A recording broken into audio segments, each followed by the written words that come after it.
السلام علیکم، میں عطیت اللہ یعقوب۔ آج ہم بات کرنے جا رہے ہیں ایران میں ہو رہے پروٹیسٹ کے بارے میں۔ لوگ کیا چاہتے ہیں اور کیا ہٹانا چاہتے ہیں، اور امریکہ اسرائیل کی اس میں کیا سازشیں ہیں، اور رضا پہلوی یہ نام اتنا اچانک سے مشہور کیوں ہونے لگا، اور یہ شخص ہے کون۔ سب سے پہلے ہم ایران کی پاور سسٹم کے بارے میں بات کریں گے۔ ایران میں الیکشن تو ہوتے ہیں اور پریزیڈنٹ بھی بنتے ہیں، لیکن جو پاور ہوتی ہے وہ ان کے پاس نہیں ہوتی، وہ ہوتی ہے سپریم لیڈر کے پاس، جو کہ آج آیت اللہ علی خمینی ہے۔ پاور سے مراد آرمی، جوڈیشری یعنی کورٹس، ججز اینڈ لاز، میڈیا اور فورن پالیسی سب سپریم لیڈر کے پاس ہوتی ہے۔ اس سسٹم کو ولایت فقیہ کا نام دیا گیا ہے۔ پروٹیسٹ کرنے والے دراصل اس لیڈر کو نہیں بلکہ اس پورے سسٹم کو تبدیل کرنا چاہتے ہیں۔ پروٹیسٹ کی ایک وجہ نہیں بلکہ کئی وجوہات بتائی گئی ہیں۔ امریکہ کے سینکشنز، کھانا، پیٹرول، دوائی، سب چیزیں مہنگی کر دی گئی ہیں، نوجوان بے روزگار گھوم رہے ہیں، اور بتایا جا رہا ہے کہ بولنے کی بھی آزادی نہیں ہے، انٹرنیٹ کنٹرول، لائف سٹائل پر پابندی ہے۔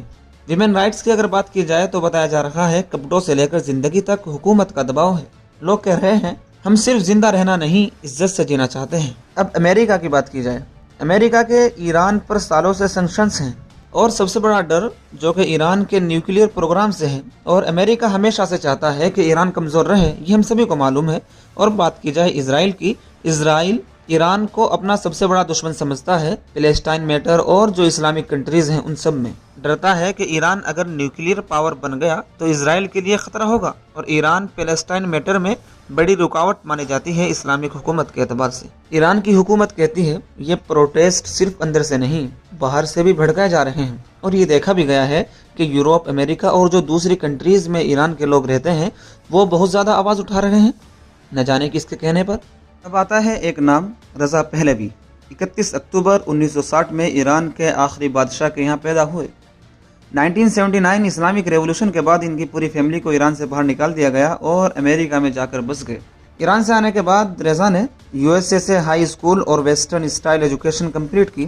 اس کے بعد یونیورسٹی آف ساؤتھرن کیلیفورنیا سے پولیٹیکل سائنس اور انٹرنیشنل ریلیشنز کی ڈگری لی۔ ان کی ایجوکیشن سے ہٹ کر بات کی جائے تو آپ کو بتاتا چلوں یہ اسرائیل اور امریکہ کے بہت چہیتے ہیں، اور کئی مرتبہ یہودیوں اور امریکنز کی ریلیز میں بھی دیکھے گئے ہیں۔ یہ ہمیشہ سے امریکنز اور اسرائیلین کے ساتھ رہتے ہیں اور ان کے ساتھ کھڑے ملتے ہیں۔ یہ امریکہ اور اسرائیل کی ایک سازش بھی ہو سکتی ہے کہ ایران میں ایسے آدمی کی حکومت بنا دی جائے جو ہمارے اشاروں پر ناچے، یعنی ہمارے اشاروں پر کام کرے، پھر ہمیں اور ہمارے راستے میں کوئی بھی اسلامک رکاوٹ نہیں ہوگی۔ اور ایک شخص جو امریکہ کے پریزیڈنٹ یعنی ٹرمپ صاحب کے اوپر جاتا ہے وہ یہ ہے کہ ابھی کچھ وقت پہلے ایپسٹین فائل کا مسئلہ بہت مشہور ہو رہا تھا، لوگوں کے اندر بہت چرچا میں تھا، تو اس چیز کو بھلانے کے لیے کچھ ایسے مسئلے کھڑے کر دیے جاتے ہیں، کبھی کسی ملک کے پریزیڈنٹ کو اٹھا لیا جاتا ہے اور کبھی کہیں پر دنگے اور کہیں پروٹیسٹ۔ باقی آپ سمجھدار ہیں۔ And one of the important question is that کیا یہ آزادی ہے؟